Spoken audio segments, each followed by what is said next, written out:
ఇప్పుడు వింటున్న ఈ కథ ద్వారా కనీసం ఒక్కరైనా మారుతారన్న ఆశతో చేస్తున్నాను. మన తాతల తరంలోనూ మన తండ్రుల చిన్నతనంలోనూ ₹1,00,000 కోట్ల రూపాయలతో సమానం. కానీ ఇప్పుడున్న తరానికి ₹1,00,000 వందలు వేలతో సమానం. తన తల్లిదండ్రులు కూలి పని చేసుకునేవారని కూడా గ్రహించకుండా నాకు ₹1,00,000 విలువ చేసే బండి కావాలని పీడించుకొని మరీ బండిని కొనిపించుకుంటున్న కుమారులు ఎంతోమంది ఉన్నారు. తన సంతోషం విలాసాల కోసం తల్లిదండ్రుల పరిస్థితులు పట్టించుకోకుండా ఇబ్బంది పెడుతున్న కుమారులు ఎంతోమంది లోకంలో ఉన్నారు.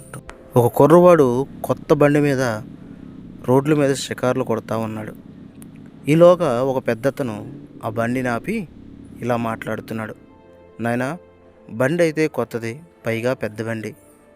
హెల్మెట్ లేకుండా బండి తోలడం మంచిది కాదు కదా, అది నీ ప్రాణానికి ముప్పు కదా అని చెప్పి మాట్లాడుతూ అతని చేతిలో ఒక కొత్త హెల్మెట్ని పెట్టి ఇలా మాట్లాడుతున్నాడు. రోజులు మంచివి కాదు.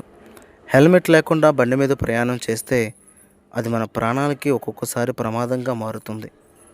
నా కుమారుడు అలాగే మరణించాడు. నా కుమారుడు పేరు గిరి.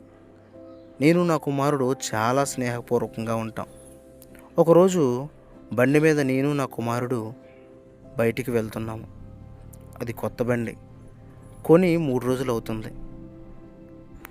అప్పటికీ నా కుమారుడికి నేను చెప్పాను, హెల్మెట్ వేసుకోలేదు, కొంచెం నెమ్మదిగా వెళ్ళు నాయనా అని. కానీ కొత్త బండి కావడంతో కొంచెం మితిమీరిన వేగంతో వెళ్ళాడు. పక్కనున్న డివైడర్ని చూసుకోకుండా దానిని ఢీకొనటం వల్ల మా ఇద్దరము బండి మీద నుంచి పడిపోయాం. నేను పర్వాలేదు, కానీ నా కుమారుడు తలకి బలమైన గాయం జరిగింది. 2 రోజుల పాటు ఆసుపత్రిలో ప్రాణాలతో పోరాడాడు. తిరిగి నా కుమారుడు నా దగ్గరికి వస్తాడు అనుకున్నాను. కానీ నా కుమారుడు తిరిగి రాని లోకాలకు వెళ్ళిపోయాడు. ఎదుగొచ్చిన కుమారుడు రేపో మాపో ఉద్యోగం చేస్తూ నన్ను పోషిస్తాడు అనుకున్న నా కుమారుడు నా చేతులు జారిపోయి అందనంత దూరానికి వెళ్ళిపోయాడు.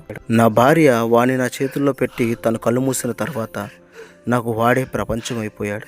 ఇప్పుడు నేను బ్రతికినంత కాలం బ్రతకడం, చనిపోయిన తర్వాత అనాథగా చావడం తప్ప నాకంటూ ఎవరూ లేరు. అందుకే అప్పటి నుండి కొంతమందికైనా హెల్మెట్లు ఇవ్వాలని అనుకొని హెల్మెట్లు పంచుతున్నాను అని చెప్పి అతడు వెళ్ళిపోయాడు. చూసారా, మనం హెల్మెట్ పెట్టుకోమంటే రకరకాల సాకులు చెప్తాం. దగ్గరేనో లేకపోతే తల జరిగిపోతుందనో ఏదో ఒక సాకు చెప్పి హెల్మెట్ పెట్టుకోకుండా తప్పించుకుంటాం. కానీ కథలో విన్నట్టుగా మన మీద ఆధారపడిన వారు మన కోసం ఎదురు చూస్తూ ఉంటారు. మనకి ఏదైనా జరిగి మనం ఇబ్బంది పడినప్పుడు వెనక వాళ్ళని మనం రోడ్డు మీద పడేసిన వారం అవుతాం. కాబట్టి నా విన్నపం ఏంటంటే హెల్మెట్ పెట్టుకొని జాగ్రత్తగా వెళ్ళండి.